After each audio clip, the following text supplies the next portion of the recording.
Use Our Wisdom, Part 2 of 10, on Between Master and Disciples, given in English on December 15, 2019, in Newland Ashram, Taiwan, also known as Formosa.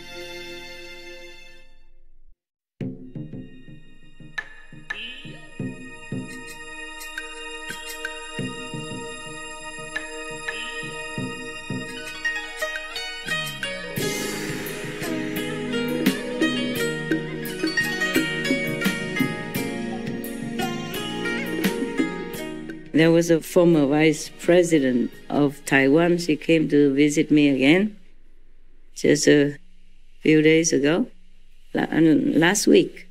Yeah, I think it was Saturday last week, yeah. And then she, we talked and she told me many things and I told her things.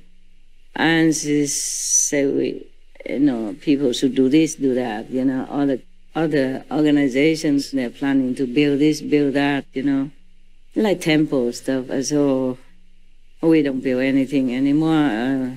These things already exist, so we use them.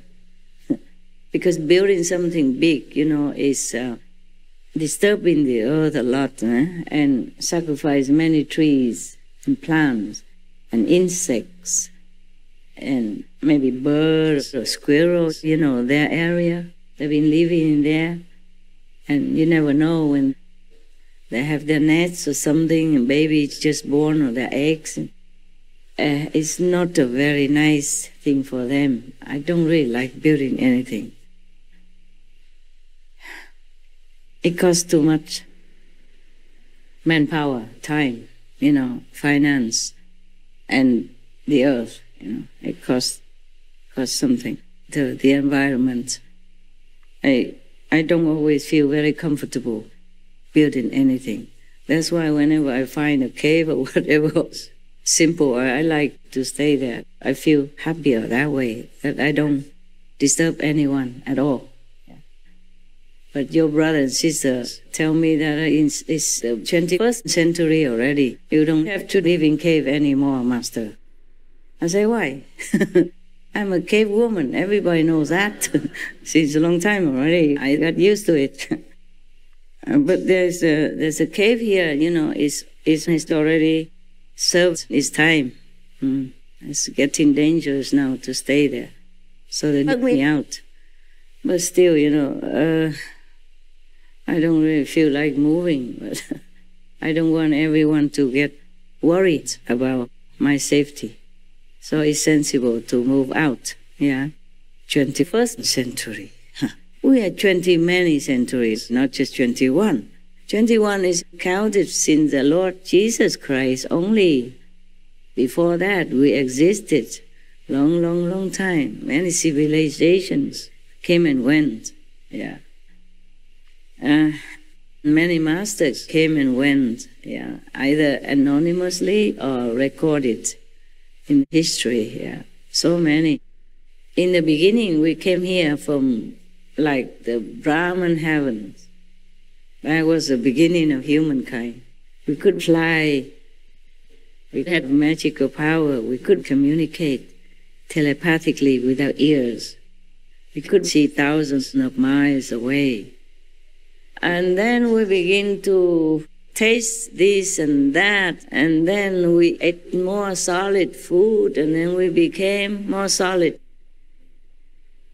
That's why we cannot fly. And then we even begin to eat raw meat, kill other beings, lesser beings to eat. And then after that, we discovered fire, and then we ate more because it maybe tastes better, and then we discovered other plants that combined with the meat and so on and so forth. And then our body became coarser and coarser and, heavier and heavier, and our mind also became clouded. Our soul, because it's connected with the mind and the body, also feels dragged down. And that's the result of us, the way we look, the way we behave right now. And then, because we like to eat more and more, We begin to fight with each other for food. And then we need houses because the body became weaker. The immune system used to be more refined, more holy, more wholesome, became weaker and weaker with each generation, with each day. That passed because we ate too many different things and animals and stuff. And then we had to fight with each other for survival. And then we needed governments to regulate the laws, or to make the rules. And then we need the police to keep the rules. And then the ones who don't understand the rules are thrown in prison and get angry, come out and revolt, etc., etc., and more and more karma all the time. So even now, after initiation, we still have the karma. Even though the Maya is gone, the karma is already there. It cannot disentangle from the body, because it's like tearing your flesh to squeeze out the blood, or try to squeeze out the blood out of your flesh, something like that. It would be horribly painful. Physically speaking, or even spiritually speaking, it's impossible.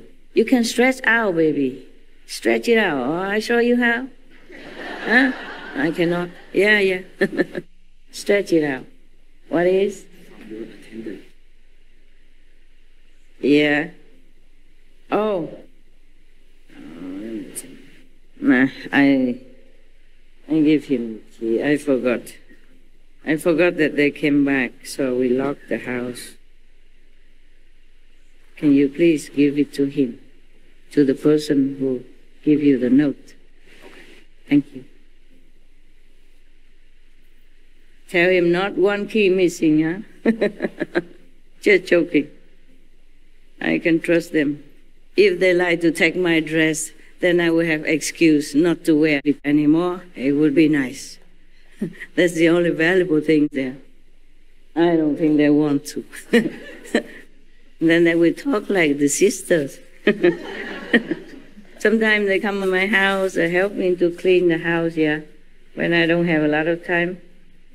Or when I need the muscle to move some furniture. And then they wear the gown, you know, and the gloves and all that, and the hats. You know, those are kind of hats for cooking, so the hair doesn't go out. And they also wear special shoes to come in the house, so I don't have to clean again. And they wear gloves, so I don't have to smell their sweat. There's two different people, they smell different, you know. One person is already unbearable. Men, they smell stronger than women. I don't know why. What's wrong? What did you eat? What did you guys eat? Huh? Yeah. Huh? They sweat? You don't sweat? Ah. Sure, they work harder than women. Breadwinner and stuff, huh? Yeah, and then we criticize like I did last week. I say, oh, the smell put me off. But they have to sweat. They work harder, you know? Yeah. And don't ever try to smell their socks. You will faint. Normally they come to my house, they wear slippers to come in, but their socks still on. And then even if they work right at the entrance, I still smell it. I said, did you change your socks today? I said, oh, sorry, master, no time, urgent to come here. Can you smell from there, master? I said, of course. Why do you think I live alone? Single, still. Yeah. They sweat so easily, huh? So they wear the gown, you know, like overalls. So they don't lean on my sofa or whatever, you know, their socks might touch something. Sometimes they forgot to bring their slippers, so I say, okay, never mind, just go in with socks, don't go in with the dirty shoes. And then it's okay, because shoes sometimes muddy, you know. I go to public toilet and stuff like that, so they went in with the socks. 3 days after, I still smell it. If I have no time to clean, then I smell it for 3 days. It's not so strong, but it's there. And I know it is because it's not mine. Okay. Anyway, last week I was just being a little bit bad joker. Forgive me, yeah, guys. I do love you.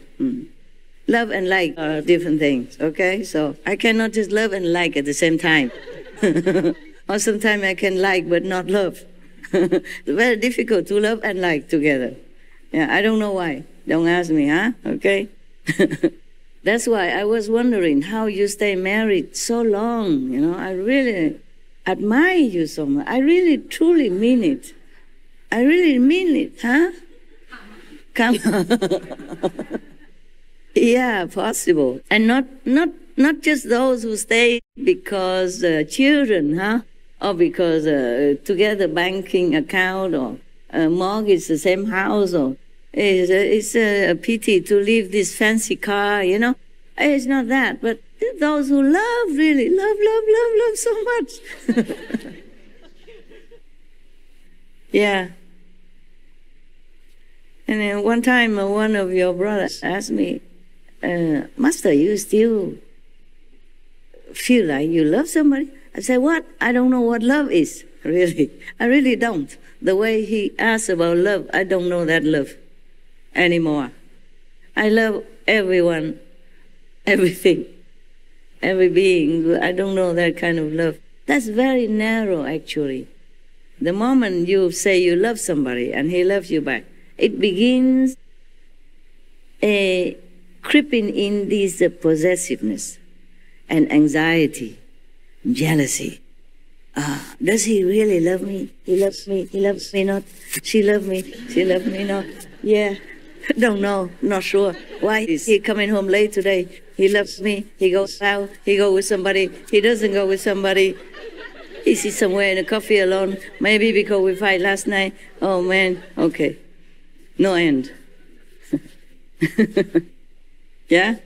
There is no end to all this story. It begins like that, even if you don't want to. Even the most loving couple, sometimes it's creeping in your mind, just to make trouble. The mind makes trouble.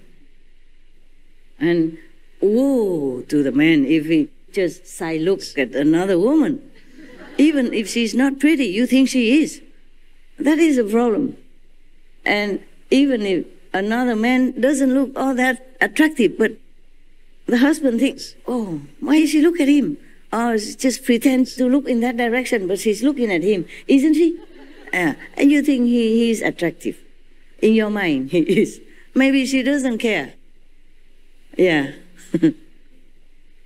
Many times I talk to people outside, the married couples. They really value each other, Not that everybody just goes out and always sidetrack and looking at other women or desiring the other person. It's not really like that. They really like and love each other. And it's a happy thing.